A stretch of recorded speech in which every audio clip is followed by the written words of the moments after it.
y todo para Él. Ese es el título que tenemos el día de hoy. Y vamos a estar basando nuestra exposición bíblica en es Primera de Pedro, yo le puse Segunda de Pedro y me equivoqué. Es Primera de Pedro, capítulo 2, entre los versículos 11 y 12. Bueno, Primera de Pedro, capítulo 2, versículos 11 y 12. Si lo encontraron, hermanos, si lo encontraron, le damos lectura en el nombre del Señor. Primera de Pedro, entonces, capítulo 2, entre los versículos 11 y 12. Amados, yo os ruego como a extranjeros y peregrinos que os abstengáis de los deseos carnales que batallan contra el alma, manteniendo buena vuestra manera de vivir entre los gentiles, para que en lo que murmuran de vosotros como de malhechores, glorifiquen a Dios en el día de la visitación al considerar vuestras buenas obras. Te invito a que podamos orar al Señor. Padre, en el nombre poderoso del Señor Jesucristo. Te bendecimos y te alabamos, Señor. Grandes, majestuosas son tus obras. Y gracias, Señor, por la posibilidad que tú nos das, Señor, de ser expuestos a tu palabra. Permítenos, Señor, el privilegio de constantemente estar poniendo atención a lo que tú quieres hablar a nuestras vidas. Padre, pero nuestro entendimiento es limitado. Siempre, Señor, repetimos lo mismo porque no nos alcanza para comprender tus verdades. Por eso necesitamos y clamamos para que tu Espíritu Santo ilumine los ojos de nuestro entendimiento, para comprender tus verdades y estas verdades fortalezcan nuestra fe y santifiquen nuestras vidas mediante tu Espíritu. Gracias por este privilegio que tú nos das. En el nombre poderoso de Jesús. Amén. Todo para Él, queridos hermanos. Sabemos, queridos, que todos los creyentes, el genuino creyente, anhela y quiere que el Señor sea glorificado, ¿verdad? Siempre, tu intención y mi intención, queremos que el Señor sea glorificado. Porque reconocemos que Él es digno de alabanza, alabar al Señor por quién es Él y por lo que Él ha hecho. Y la Biblia nos invita constantemente a conocer quién es el Señor, conocer sus virtudes. A ti y a mí, a los hijos de Dios, a los que hemos abrazado la fe del Evangelio, que hemos creído en el nombre salvador de Jesucristo, nos encanta cuando la gente que amamos, que nos rodea, reconoce al Señor en sus vidas. ¿Te pasa eso, no? Cuando ves a las personas que tú amas, que reconocen a Cristo, ¡wow! ¡Cuánto gozo hay en nuestra vida! Nos gusta mucho también ver cuando la verdad bíblica es evidente y un pecador se arrepiente de una vida lejos de Dios. E incluso muchos de nosotros, por la gracia del Señor, hemos tenido el honor de ser usados en compartir el Evangelio y que éste sea abrazado y creído por quienes nos oyen. Nos gusta, hermano, que Dios sea reconocido. Sin embargo, hermano, pareciera que el problema es cuando nosotros tenemos que reconocer a Dios con nuestras vidas día a día y sostener un reconocimiento, una adoración a Él. Y sobre todo, hermano, cuando esto significa renunciar a ciertos privilegios, a ciertos gustos que tenemos. A veces nuestros anhelos chocan con la verdad bíblica y optamos por una o por la otra, hermanos, porque nunca se puede optar por los dos. Pues bien, el apóstol Pedro comienza ahora en este momento, en el capítulo 2, versículo 11, a desarrollar lo que es el cuerpo, la consistencia, el mensaje central de lo que es esta carta. Porque anteriormente, hasta el versículo 10 del capítulo 2, vemos las misericordias y las demandas de Dios, a las cuales los cristianos, los hijos de Dios, debemos responder, sin olvidar que para poder lograrlas, y como dice el capítulo 2, versículo 10, que lo vimos anteriormente, que antes no éramos pueblo, perdón, en otro tiempo no éramos pueblo, pero ahora somos pueblo, y que en otro tiempo no habíamos alcanzado misericordia, pero ahora hemos alcanzado misericordia. Y como hemos alcanzado esas misericordias, entonces podemos adorar al Señor. Y el apóstol Pedro ahora, en este momento, va a comenzar a llevar estos enunciados a lo que es práctico. Por favor, generalmente las escrituras y las cartas se dividen en lo teórico y en lo práctico. El apóstol Pedro ahora comienza la parte práctica, bueno, de lo que es esta carta. Comenzará a transmitirle a los hermanos que están siendo perseguidos quiénes deben ser y cómo pueden aplicarlo esto en las distintas áreas de su vida. Por ejemplo, les va a hablar, y vamos a estar viendo en las próximas predicaciones, cómo ellos deben conducirse en lo civil, en lo vocacional e incluso en lo familiar. Cómo estas misericordias y demandas las tienen que llevar a la práctica en el día a día. Y Pedro le va a dar las directrices y los estándares que los creyentes deben considerar para vivir honrando al Padre. El día de hoy, hermanos, entre los versículos 11 y 12 del capítulo 2, la palabra del Señor nos va a invitar una vez más a conocer esta nuestra esencia a la que Cristo, como siempre y una vez más te vuelve a decir, ven y sígueme. Ven y sígueme. Hermanos, todo para Él. Todo para Él. Y quiero que nos mantengamos durante esta exposición bíblica con esta idea central, con esta proposición, porque la prioridad de vida de los creyentes es ser usado para que Dios sea glorificado. La prioridad de vida de los creyentes es ser usado para que Dios sea glorificado. Bueno, y eso tiene que ser nuestra prioridad de vida. El creyente vive con la mente pensando en su día a día que Dios reciba la gloria, que Dios sea reconocido, que el Señor sea alabado. ¿Y cómo puede lograr esto? Primero que todo, respondiendo a la obra de Dios en nosotros. Respondiendo a la obra de Dios en nosotros. Versículo 11, como ya lo enunciamos y lo leímos, hermanos, dice, amados, yo os ruego como extranjeros y peregrinos que os abstengáis de los deseos carnales que batallan contra el alma. Oh, hermano, respondemos a la obra de Dios en nosotros cuando nos abstenemos de los deseos carnales. Tú y yo, hermanos, respondemos a la obra de Dios en nosotros cuando nos abstenemos de los deseos carnales. Pedro, mira, por favor, exhorta a los hermanos de la iglesia del primer siglo que se abstengan de los deseos carnales. Eso dice en el versículo 11. Amados, yo os ruego como extranjeros y a peregrinos que os abstengáis de los deseos carnales que batallan contra el alma. Y me gusta mucho, hermano, porque, mira, la primera palabra que aparece ahí está asociado con lo que aparece en el 5:12. Pedro dice, os ruego. Bueno, la palabra rogar que aquí aparece quiere decir, los exhorto, los llamo cerca. Bueno, hermano, Pedro no solamente está haciendo un llamado, no está suplicando, porque para nosotros cuando decimos ruego pareciera una súplica. No es que el apóstol Pedro esté suplicando. Lo que está haciendo los está exhortando. Los llamo para que vengan. Vengan acá porque tengo algo que decirles. Eso es lo que Pedro le está diciendo. Es como cuando voy a meter un poquito en el fútbol, hermano, cuando el árbitro de fútbol llama al jugador para amonestarlo, para sacarle tarjeta amarilla. ¿Te has dado cuenta cómo lo hace, no? Lo llama, no es que se vaya lejos el jugador, no. Primero lo llama, y hasta que esté al lado de él, lo amonesta. Bueno, eso es lo que está haciendo el apóstol Pedro. Como cuando un padre le dice a su hijo, ¿te ha pasado a los hijos?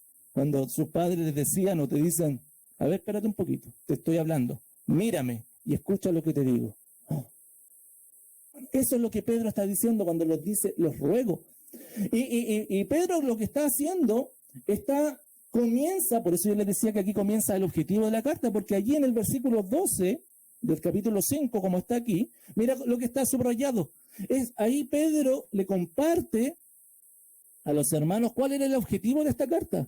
Y le dice, por conducto de Silvano, a quien tengo por hermano fiel, os he escrito brevemente amonestándoos. Esta palabra amonestando Es la misma palabra ruego. Bueno, es la misma palabra y muchas veces amonestar se utiliza, se intercambia con esto de rogar o con esto de exhortar. Bueno, entonces, Pedro le escribe a los hermanos para exhortarle. Este es el objetivo que él tiene. ¿Y cuál es la exhortación? ¿Para qué los llama cerca? Y les dice, yo os ruego como a extranjeros y peregrinos que os abstengáis de los deseos carnales. Pedro le estaba escribiendo, hermanos, no para felicitarlos, no para animarles, estando siendo perseguidos estos hermanos. Pedro les llama para exhortarles y decirles, absténganse de los deseos de la carne. Absténganse de los deseos de la carne, esa palabra absténganse es apártense. Bueno, porque muchas veces abstenerse pareciera no tan determinante como apartarse, pero lo que Pedro está diciendo es apártense de los deseos de la carne. No es que le esté diciendo, por ejemplo, absténganse de comer lo que hay enfrente de ustedes. O sea, quédense ahí, pero absténganse. No, Pedro le está diciendo, apártense totalmente. Bueno, el significado es mucho más determinante.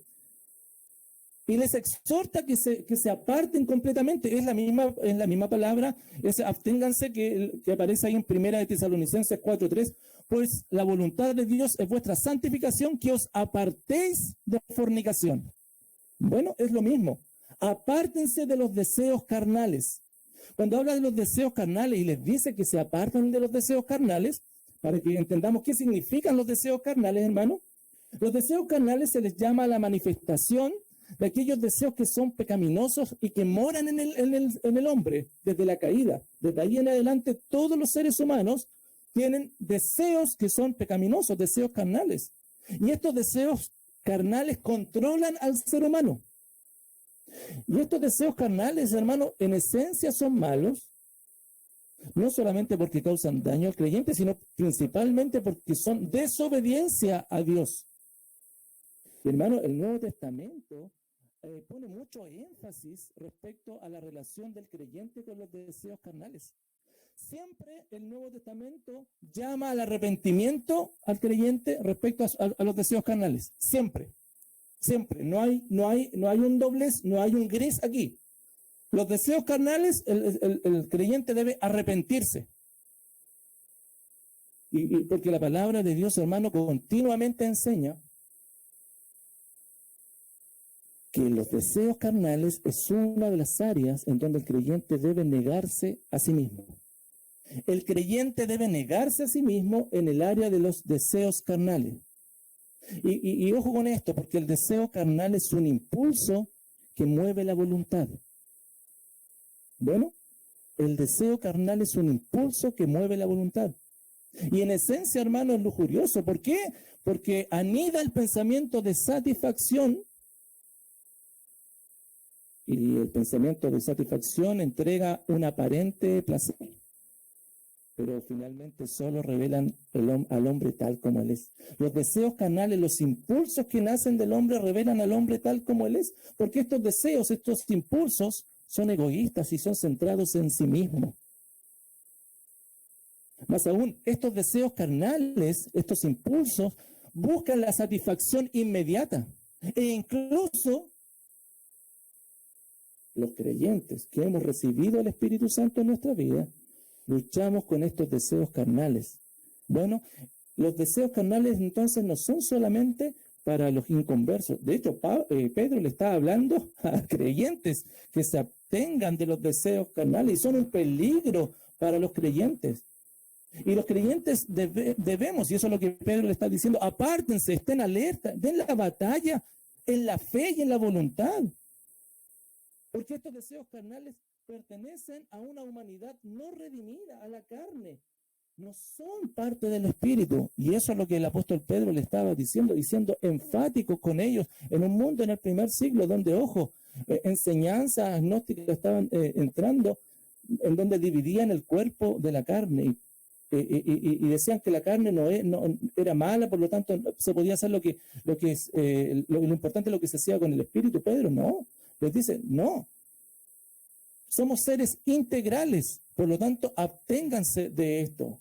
Ahora bien, hermanos, la buena noticia para el creyente que a pesar que lucha y vive con estos deseos carnales, es que el creyente, el Hijo de Dios ha sido liberado del control de este deseo carnal.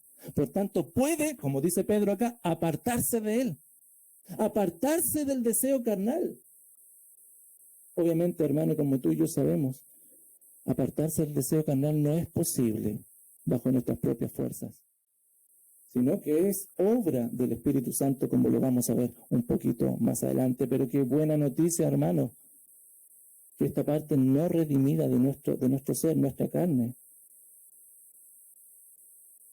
podemos, con la fuerza del Señor, batallar contra ella.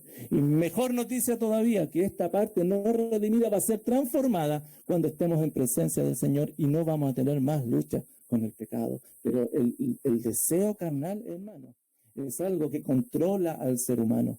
El apóstol Pablo lo decía de la siguiente manera, ya en Romanos 7:8. Mas el pecado, tomando ocasión por el mandamiento, produjo en mí toda codicia. Mira, y esa es todo deseo carnal. Es lo mismo que está diciendo esta palabra codicia, es la misma palabra que es deseo carnal. Por lo tanto, para aquellos que no son creyentes, el deseo carnal los controla. Hermanos, el pecado, el deseo carnal, controla la vida del no creyente. Pero al creyente no lo puede controlar, porque ha sido liberado. Pero por eso mismo Pedro les dice a los hermanos del primer siglo, apártense de los deseos carnales. Ahora, le hago una pregunta, ¿por qué el creyente debe apartarse de estos deseos carnales? ¿Por qué el creyente, tú y yo, debemos apartarnos del deseo carnal?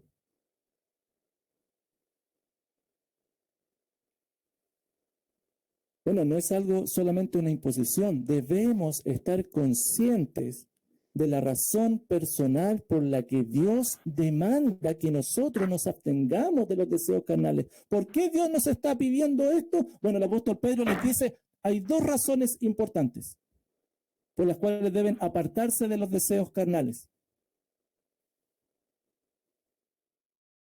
Hay dos razones por las cuales ustedes deben considerar esta exhortación. Dos razones por las cuales huyan, apártense de estos deseos carnales. La primera, porque ustedes son extranjeros y peregrinos. Vivan como extranjeros y peregrinos. En el versículo 11, yo os ruego como extranjeros y peregrinos. Entonces los creyentes, Pedro le está diciendo, deben abstenerse a los deseos de la carne primero porque su nueva ciudadanía, su nuevo lugar donde ellos fueron puestos, como dice allá en el versículo 9, ¿te acuerdas que lo vimos anteriormente? Mas vosotros sois linaje escogido, real sacerdocio, nación santa, pueblo adquirido por Dios. Ustedes tienen una nueva naturaleza, tienen una nueva ciudadanía, por lo tanto, aquí en la tierra ustedes son extranjeros y peregrinos. Y el carácter del Hijo de Dios es ser un peregrino. La iglesia, hermanos, tú y yo, somos extranjeros, somos peregrinos, estamos en un lugar donde no pertenecemos. Ya lo había dicho ahí en el capítulo 1, versículo 17. Por favor, mira, anda ya el capítulo 1, versículo 17. Y Pedro también se lo había dicho de la siguiente manera. Y si invocáis por Padre aquel que sin acepción de personas juzga según la obra de cada uno, conducíos en temor todo el tiempo de vuestra peregrinación. Extranjeros y peregrinos, ajenos. Entonces Pedro les dice a estos hermanos, absténganse de los deseos de la carne, porque los deseos de la carne son terrenales y ustedes están de paso acá. Y ellos, los cristianos, no podían vivir como el resto de la sociedad, porque eran un linaje escogido, entonces debían vivir como tales. Hermanos, los creyentes deben vivir como extranjeros, como peregrinos. En este tiempo que estamos de vacaciones, algunos han tenido, otros van a tener, la posibilidad y la oportunidad de salir, de ir a alguna parte, y qué bueno. Otros ya van a tener esa oportunidad según el Señor les guíe, porque incluso en las vacaciones el Señor también tiene control sobre todo eso. Y hermanos, yo quiero hablarte de las vacaciones un poquito porque grafica muy bien lo que es ser extranjero y peregrino. Porque las vacaciones en sí son un tiempo de peregrinación.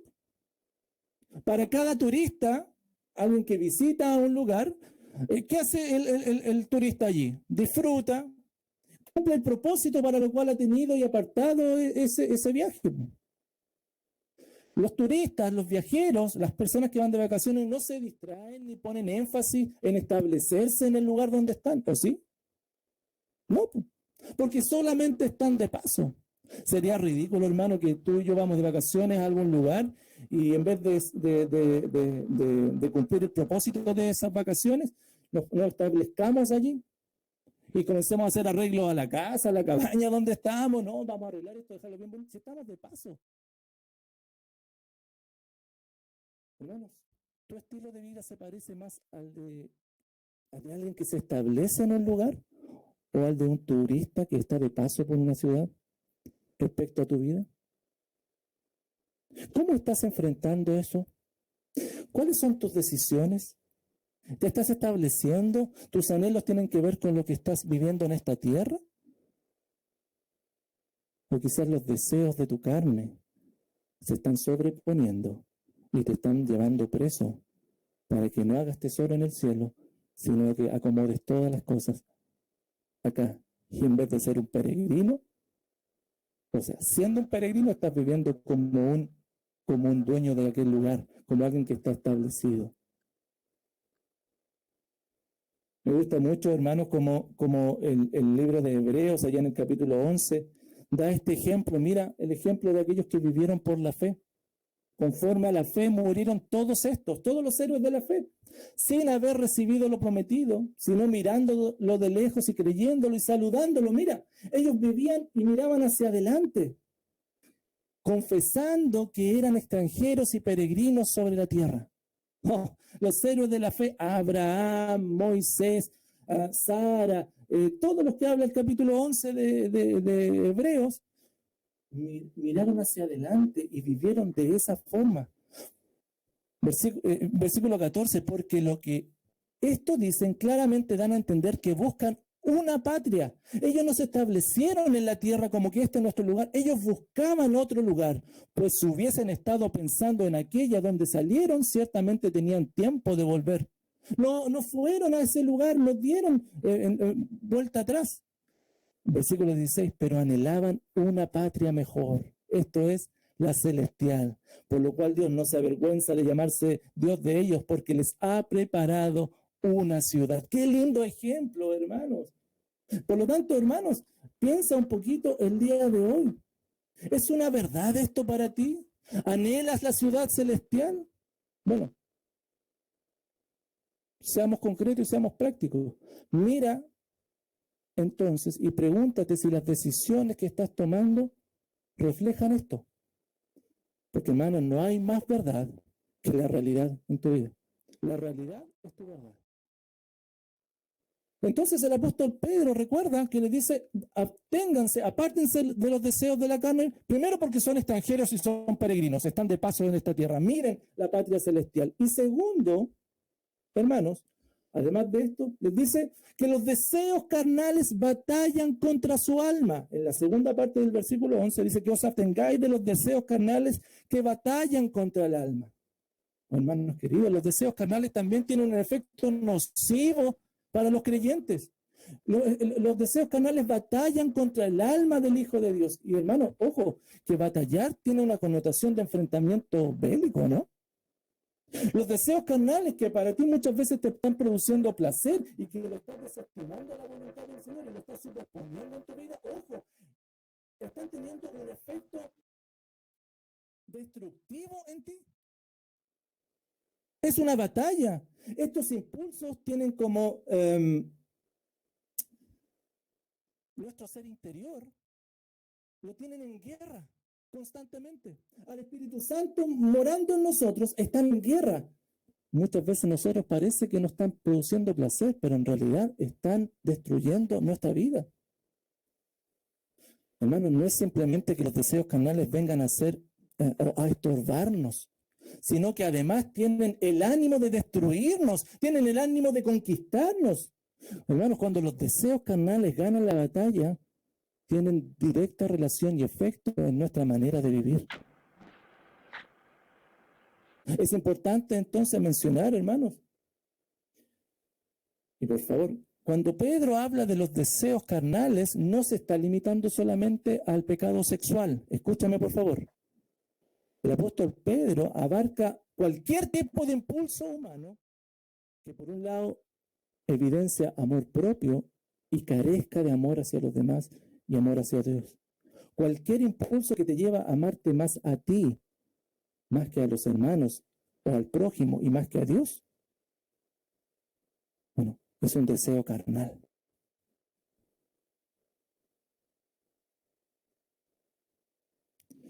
Como les decía adelante, hermanos, en el caso del creyente, los deseos carnales no nos destruirán por completo, porque el creyente tiene la victoria en Jesucristo. El Señor nos ha comprado para Él. Pero sí, ¿qué produce el deseo carnal en el creyente? Nos lleva cautivo, privándonos de que vivamos como extranjeros y peregrinos aquí en la tierra, porque comenzamos a ser conformados a esta sociedad, pero también nos privan de demostrar y reflejar que somos hijos de Dios y nos privan de alabar al Señor y de glorificar al Señor en espíritu y verdad.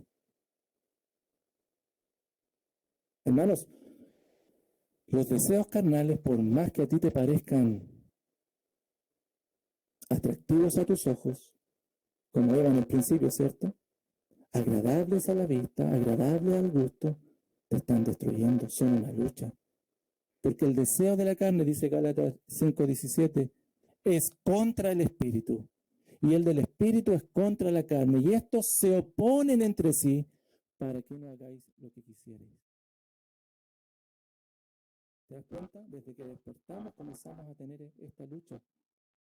No los mires como algo bueno. Por eso, hermano, es tan importante y Pedro promueve el dominio propio, pues, hermano. Eso es lo que Pedro está promoviendo. El dominio propio ante estos impulsos carnales, ante estos deseos carnales. Pero a diferencia de la cultura greco-romana que los hermanos vivían en el primer siglo, en donde el dominio propio era visto como una virtud humana, que bueno, los seres humanos que pueden tener dominio propio, la Biblia nos enseña que el dominio propio es fruto del Espíritu, que no es obra nuestra, sino que es obra del Espíritu Santo y que solamente esto es lo que nos puede fortalecer y controlar al creyente ante esta lucha diaria. Que nunca, hermanos, son nuestras fuerzas para resistirlo.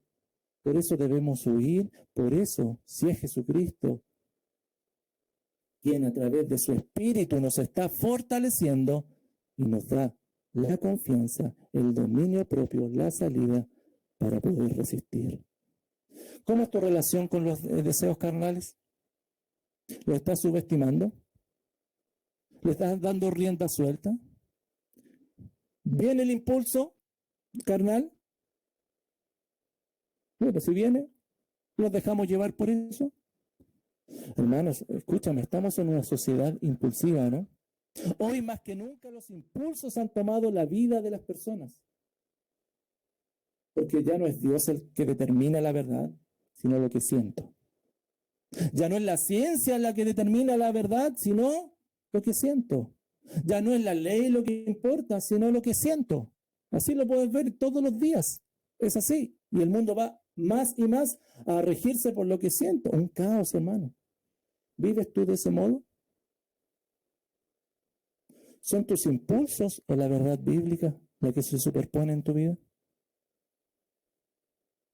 Mira, hermano, te quiero mostrar dos versículos. Mira esos dos versículos que están allí. 1 Corintios 10:5 y Romanos 7:23. Te doy unos segunditos. Mira y dime qué tienen en común esos versículos. derribando argumentos y toda altivez que se levanta contra el conocimiento de Dios y llevando cautivo todo pensamiento a la obediencia de Cristo. Y Romanos 7:23, pero veo otra ley en mis miembros que se rebela contra la ley de mi mente y que me lleva cautivo a la ley del pecado que está en mis miembros. ¿Pudiste ver qué cosa tienen en común esos versículos? Ambos hablan de vivir cautivo. Y siempre el ser humano vive cautivo al pecado. Los creyentes vivimos cautivos a Cristo o vivimos cautivos al pecado. Presos, esclavos de Cristo o esclavos del pecado. ¿Cuál es tu realidad? Oh, hermano, la prioridad de vida de los creyentes es que sean usados para que Dios sea glorificado. ¿Y cómo sucede esto? Respondiendo a la obra de Dios en nosotros. Respondiendo a la obra de Dios en nosotros. Debiéramos entonces, hermanos, para ser usados por Dios y responder a la obra de Dios en nosotros, debiéramos apartarnos, abstenernos de los deseos carnales, porque son nocivos para nosotros. Nos llevan a desobedecer a Dios y quieren inhibir nuestro propósito de vida. Los deseos carnales, hermanos, tenemos que dejarlos a un lado. Porque desobedecemos a Dios. Si desobedecemos a ellos, somos extranjeros, peregrinos. Esa es nuestra característica. Pero además inhiben nuestro propósito de vida. Dar gloria al Señor. ¿De quién eres cautivo entonces? Hermanos, la prioridad de vida del creyente es ser usado para la gloria del Señor. Respondiendo a la obra de Dios en nosotros, pero también finalmente confiando en la obra de Dios en los otros. Somos usados para la gloria de Dios cuando respondemos nosotros a su obra, pero también cuando confiamos que Dios está haciendo la obra en otros. El versículo 12 dice, manteniendo buena vuestra manera de vivir entre gentiles, para que en lo que murmuran de vosotros como malhechores glorifiquen a Dios en el día de la visitación al considerar vuestras buenas obras. Hermanos queridos, ahora Pedro les va a señalar que cuando las personas vean en los creyentes que tienen una buena manera de vivir, las personas, los inconversos, van a cambiar su percepción de los cristianos y van a glorificar a Dios. Mira, hermanos, Pedro lo que está señalándole entonces a la iglesia. Estemos atentos siempre al propósito máximo del por qué se nos demanda una conducta irreprochable. Hermanos, porque hasta acá nosotros hemos visto, ya, debemos vivir apartándonos de los deseos de la carne. ¿Pero por qué? ¿Para qué? ¿Cuál es el fin? Hermanos, nunca el fin, y la Biblia nos muestra, nunca es un fin de moralidad, de mostrar una moralidad superior a los otros, o solo ser reconocido como personas distintas, sino que el fin de abstenernos a los deseos de la carne traerá como consigo el reconocimiento del Señor. El reconocimiento del Señor. Y para lograrlo, hermanos, como dice acá el versículo 12, es necesario algunas cosas. Lo primero es que el testimonio ante las personas no creyentes debe mantenerse. Ojo con esto.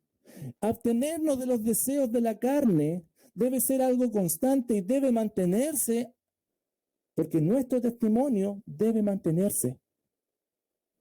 Por eso dice el versículo 12, manteniendo buena vuestra manera de vivir entre los gentiles. Y el apóstol Pedro continúa mostrando lo necesario y fundamental de que el creyente viva constantemente como una nación santa, en el 2:9 lo decía eso, y que viva de manera apartada para Dios en toda su manera de vivir, como lo decía el 1:15, ¿te acuerdas? Allá en el 1:15 vimos que decía, sino como aquel que os llamó es santo, sed también vosotros santos en toda vuestra manera de vivir. Y esto debe mantenerse en el tiempo. Debemos tener ante los no creyentes una buena manera de vivir. Y Pedro lo que le está diciendo a los hermanos, le está anunciando que el Señor está ocupado y preocupado de cómo ellos viven. Y que cómo ellos viven y lo que ellos están reflejando, cómo ellos están anunciando a Dios, es realmente su responsabilidad como siervos del Señor. El creyente entonces tiene una responsabilidad de anunciar, de reflejar a Cristo. Negarse a sí mismo, apartarse de los deseos de la carne. Y esto tiene como consecuencia mantener una vida que refleja el carácter de Dios. Bueno, que refleja el carácter de Dios. O dicho de otro modo, hermanos, no es posible reflejar el carácter de Dios, servir a Dios con una buena manera de vivir, sin antes haberse apartado de los deseos carnales. Para reflejar al Señor, para glorificar al Señor, primero el creyente se aparta de los deseos carnales y recién allí mantiene una buena manera de vivir ante los no creyentes. Y hermano, la exhortación de Pedro es que su fe y su vida sean genuinas y no solo de apariencia. Eso es lo que Pedro finalmente le está diciendo. Mantengan esta buena manera de vivir y que esta manera de vivir sea genuina. Que lo que otros vean en ustedes, Pedro les dice, sea genuino. Porque el fruto del Espíritu no se puede aparentar. En algún momento y finalmente se da a conocer lo que hay en el corazón de las personas. Y si no es genuino, eso se va a dar a conocer. Es como los alimentos cuando están descompuestos. Pues, pueden tener apariencia de ser edibles, de que se pueden comer, pero no va a tardar mucho en darnos cuenta cuál es su real estado. Ya sea por su aroma, por su sabor o por los efectos que causen en la vida, nos vamos a dar cuenta, en el cuerpo de las personas nos vamos a dar cuenta realmente cuál era su calidad. Por lo tanto, por eso lo primero que le dice Pedro, las personas tienen que ver en ustedes su manera de vivir. Cuando ellos vean esta manera de vivir, ellos van a glorificar a Dios, pero ustedes tienen que mantenerla. Tienen que mantener esta buena manera de vivir santa, apartada ante los gentiles, ante los no creyentes. Pero no solamente eso, hermanos, no solamente el testimonio ante las personas debe mantenerse. Porque muchos hermanos piensan que los cristianos son personas extrañas. Por lo tanto, hermano, el testimonio debe mantenerse también. Mira lo que les dice en el versículo 12, para que en lo que murmuran de vosotros como malhechores, Pedro, hermano, estaba consciente de que la situación que ellos vivían, los hermanos del primer siglo, los creyentes eran perseguidos, ¿te acuerdas? Porque eran linaje escogido, porque vivían como escogidos. De hecho, hermanos, los creyentes, los cristianos, eran criticados y vistos como extraños en la sociedad. ¿Sabes que algunas de las cosas que decían contra los creyentes en el primer siglo? Por ejemplo, se decía que los creyentes, que los cristianos cometían incesto, porque se comprometían entre hermanos. Hermano, es ridículo, pero así la sociedad los vivía. Decía, no, ellos entre hermanos se comprometen. Claro, porque se llamaban unos a otros hermanos. Incluso, hermanos, se les acusaba de canibalismo porque comían y bebían el cuerpo y la sangre de Cristo. Se buscaban excusas para acusar y para perseguir a los creyentes. De hecho, Tácito, un historiador del siglo I, decía que los creyentes eran aborrecidos por sus vicios. Aborrecidos por sus vicios. Por eso, desde el versículo 13, hermano, en adelante, ya en las próximas predicaciones lo vamos a ver, Pedro va a comenzar a detallar lo que significa mantener una buena manera de vivir en el día a día. De manera, en lo civil, en lo vocacional, pero también en lo familiar. Y lo que está haciendo Pedro, entonces, es animar a los hermanos a mantener este estilo de vida que refleje y anuncie a Dios a pesar de lo que otros digan. Deben mantener su testimonio, Mantengan su buena manera de vivir a pesar de que muchos piensen que ustedes son extraños. Pero además les dice y les da la esperanza, porque ¿cuál es el propósito final? Para que en lo que murmuren de vosotros como malhechores, dice el versículo 12, y al final dice, glorifiquen a Dios en el día de la visitación al considerar vuestras buenas obras. Sí, es posible, y le dice el apóstol Pedro, que la persecución fuese incómoda. Sí, es posible que los estén mirando como extraños. Es posible que estén teniendo que apartarse de los deseos carnales y negarse a sí mismo pareciera una tarea ardua y que mantener ese buen estilo de vida fuese un gran desafío. Pero Pedro les va a compartir realmente ahora cuál es la motivación central por lo cual ellos deben comprometerse con su fe y deben vivir su fe seriamente.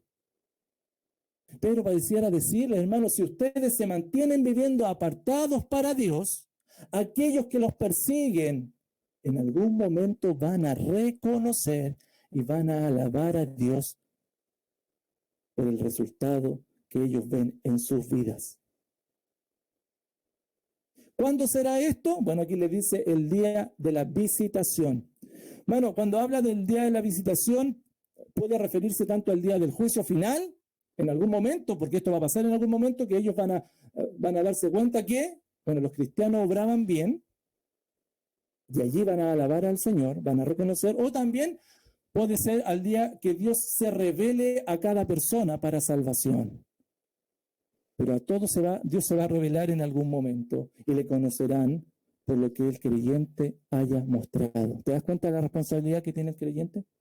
Por tanto, Pedro, hermano, les habla de sus motivaciones. Abstenerse del placer carnal, luchar con él para mantener una vida que refleje el carácter de Dios y soportar lo que otros digan del creyente, tiene su culminación cuando Dios sea glorificado. Tu Señor va a ser reconocido, tu Señor va a ser alabado por sus virtudes, porque serán evidentes esas virtudes. Han ido trabajando y moldeando tu vida. Y porque los creyentes sirven a Dios anunciando estas virtudes. Siervos de Dios en todo momento. Oh, hermano, cuando las personas vean que tenemos una buena manera de vivir, en algún momento cambiarán su percepción de Dios y glorificarán a Dios. Sí, hermano. La prioridad de vida del creyente es ser usado para la gloria de Dios, para que Dios sea glorificado. Y eso va a suceder cuando las personas vean que tenemos una buena manera de vivir. Y van a cambiar en algún momento su percepción de nosotros y van a glorificar a Dios. Queridos, servir a Dios en todo momento, ¡qué privilegio! Un privilegio, hermano, que no tiene comparación. Pero para eso necesitamos estar conscientes de que somos sus instrumentos en todo tiempo, hermano. Y que nuestra manera de vivir refleja el carácter de Dios. O refleja nuestro carácter. No hay dobleces, no hay ambigüedades. O reflejas el carácter de Dios o reflejas tu carácter. Entonces, hermano, nuestro testimonio debe mantenerse constante.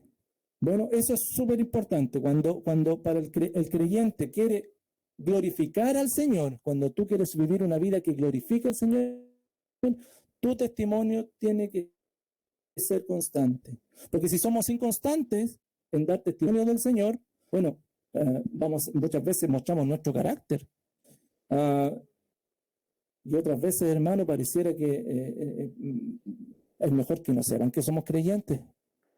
No, hermanos, mantengamos nuestro testimonio constante, porque si no, y ven nuestra inconstancia, no es a ti a quien van a juzgar a Cristo. ¿Sirves a Dios a través de tu testimonio, a través de tu carácter? ¿Ese es tu servicio a Dios? ¿O lo estás limitando a la iglesia? ¿O la religiosidad te ha llevado que solamente el día domingo, ahí yo sirvo al Señor? Hermano, en toda tu manera de vivir. ¿Cómo reaccionas a las adversidades? ¿A quién reflejas en aquellos momentos en que has tenido no un buen día? ¿Qué hay de tu esposa y de tus hijos? ¿Ven a Cristo en ti constantemente? Hermano, no es que seamos perfectos, pero ven lo genuino de tu fe a pesar de tus imperfecciones. Entonces, hermanos, para glorificar al Señor, nos abstenemos de los deseos de la carne y mantenemos, y eso nos va a llevar a mantener un testimonio constante. Pero ese testimonio debe resistir. Porque hay veces, hermano, que te van a acusar injustamente, te van a juzgar, vas a recibir un destrato por vivir gente, por reflejar a Dios. A veces te va a suceder eso. Quizás hoy estás viviendo esto con tu familia, quizás con tus conocidos, te miran como un bicho raro, y encima te lo hacen saber. Hermanos, estamos viviendo tiempos donde la iglesia está comenzando a ser perseguida nuevamente, donde se nos va a prohibir anunciar a Dios públicamente. Tampoco vamos a poder predicar el evangelio con toda su extensión de manera pública, pero nuestro testimonio debe resistir. A pesar de lo que la gente diga o nos amenace, a pesar de lo que tus compañeros piensen de ti, o a pesar de lo que las redes sociales promuevan, incluso lo que las leyes prohíban, es necesario servir a Dios antes que a los hombres. En tu día a día, sirve a Dios. Las Escrituras nos hablan acerca de esto. Allá en 2 Timoteo 3:12 dice también, todos los que quieren vivir piadosamente en Cristo Jesús padecerán persecución. Es allí donde el testimonio debe resistir. Debe resistir. ¿Por qué, hermanos? Porque tú y yo somos la iglesia. Y como Pablo le decía a Timoteo, allá en el 3:15 de 1 Timoteo, para que si tardo sepas cómo debes conducirte en la casa de Dios, que es la iglesia del Dios viviente, columna y baluarte de la verdad. Y nosotros estamos puestos para, como columna y baluarte de la verdad en una sociedad. Y debemos proclamar esa verdad. Por eso nuestro testimonio debe resistir. Pero hermano, ¿sabes por qué puede resistir nuestro testimonio? Porque el Señor Jesucristo dijo lo siguiente. Sobre esta declaración que Pedro dijo, que Jesucristo es el Cristo, el Hijo del Dios viviente, Él iba a edificar la iglesia y las puertas del Hades no prevalecerían contra ella. Las puertas del Hades, hermano, todo lo contrario, todo lo que se oponga, no va a prevalecer contra la iglesia, porque Jesucristo, el Rey del universo, el que te está sosteniendo, me está sosteniendo. Por lo tanto, hermano, estás sirviendo al Dios vivo. Él te va a ayudar, Él te va a sostener para que tu testimonio resista. Y finalmente, hermano, recuerda que tu testimonio, nuestro testimonio, será recompensado. Oh, maravilloso, hermano. Tu testimonio y mi testimonio va a ser recompensado. Tu Padre, tu Señor, tu Salvador va a ser reconocido. Esa es la mayor recompensa que tú y yo podemos recibir. Que Dios sea alabado porque somos siervos de nuestro Señor, somos esclavos de Él y Él merece la gloria. Como dijo el Señor Jesucristo allá en Mateo 5, bienaventurados sois cuando por mi causa os vituperen, os persigan y digan toda clase de mal contra vosotros mintiendo. Gócense y alégrense, porque vuestro galardón es grande en los cielos, porque así persiguieron siempre a los profetas que fueron antes de ustedes, también los persiguieron así. Que tu testimonio, hermano, resista, que tu testimonio se mantenga constante, porque va a ser recompensado. Sí, vamos a recibir recompensas cada uno de nosotros, pero el mayor que todo, Él va a ser alabado, Él va a ser glorificado por nuestro testimonio. Qué privilegio, qué honor más grande. Termino, hermanos, diciendo lo siguiente. La prioridad de vida de los creyentes es ser usado para que Dios sea glorificado. ¿Y cómo hacemos eso? Respondiendo a la obra de Dios en nosotros, absteniéndonos, apartándonos de los deseos de la carne. Somos extranjeros y peregrinos. Pero además, hermanos, estos deseos son nocivos, batallan contra nosotros. Abstengámonos, apartémonos de ellos, pero confiemos también en la obra de Dios en otros, con un testimonio constante, con un testimonio resistente y un testimonio esperanzador. Hermanos, no hay mayor bienaventuranza, no hay mayor dicha que el creador del universo, que tu Señor, que tu Salvador sea reconocido. Hermanos, porque de Él y por Él y para Él son todas las cosas. A Él sea la gloria por los siglos de los siglos. Esto es servir a Cristo, hermano. Esto es vivir para Él.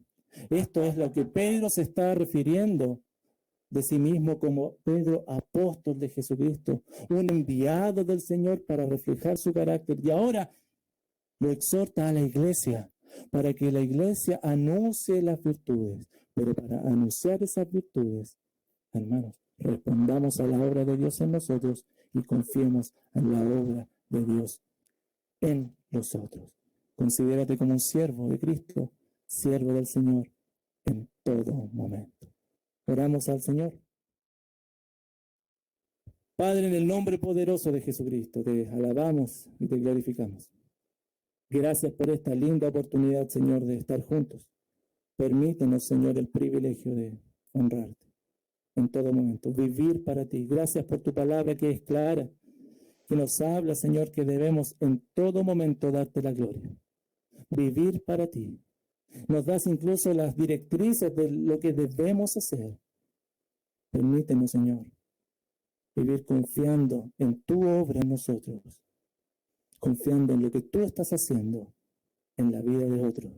Pero, Señor, tomando esta responsabilidad de responder a tu obra.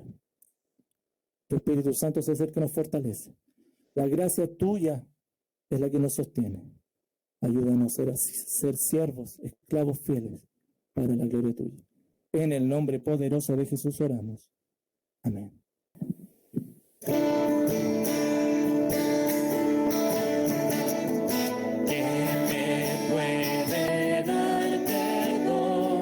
Solo de Jesús la sangre y un nuevo corazón. Solo de Jesús la sangre. Precioso es el caudal que limpia todo mal. No hay otro manantial. Solo de Jesús la sangre fue el rescate eficaz. Solo de Jesús la sangre trajo santidad y paz. Solo de Jesús la sangre. Precioso es el raudal que limpia todo mal. No hay otro manantial, solo de Jesús la sangre. Veo para mi salud, solo de Jesús la sangre, que debe salvar virtud. Solo de Jesús la sangre. Precioso es el raudal que limpia todo mal. No hay otro manantial, solo de Jesús la sangre. Cantaré junto a sus pies, solo de Jesús la sangre. El Cordero digno es, solo de Jesús la sangre. Precioso es el raudal que limpia todo mal. No hay otro manantial, solo de Jesús la sangre.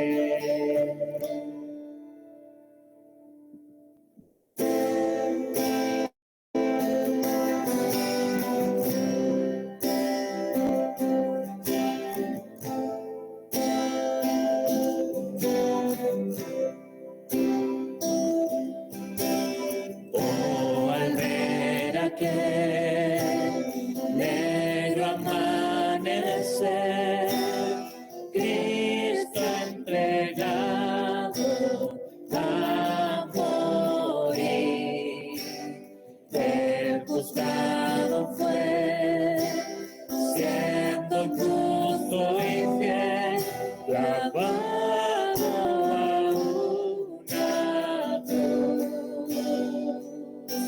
El poder de la cruz, pecado Él se hizo por mí. Y de culpa cargó, fui perdonado en la cruz. Oh, aquel dolor que tu rostro mostró, cargando el peso de mi maldad. Toda corrupción, todo mal pensar, tu sangre cubrió allí. El poder de la cruz, pecado Él se hizo por mí. Ira y culpa cargó, fui perdonado en la cruz.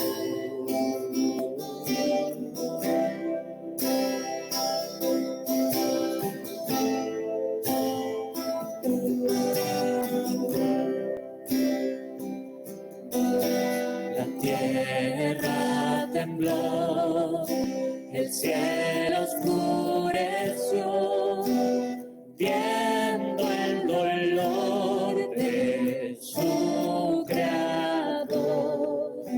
El velo se rasgó, se escuchó el clamor, su obra consumó. El poder de la cruz, pecado Él se hizo por mí. Ira y culpa cargó, fui perdonado en la cruz. Al ver mi nombre allí, escrito sobre ti, por tus dolores libre soy. La muerte derrotó, la vida me otorgó, tu incomparable amor, el poder de la cruz, inmolado por mí. Qué gran precio y amor, fui perdonado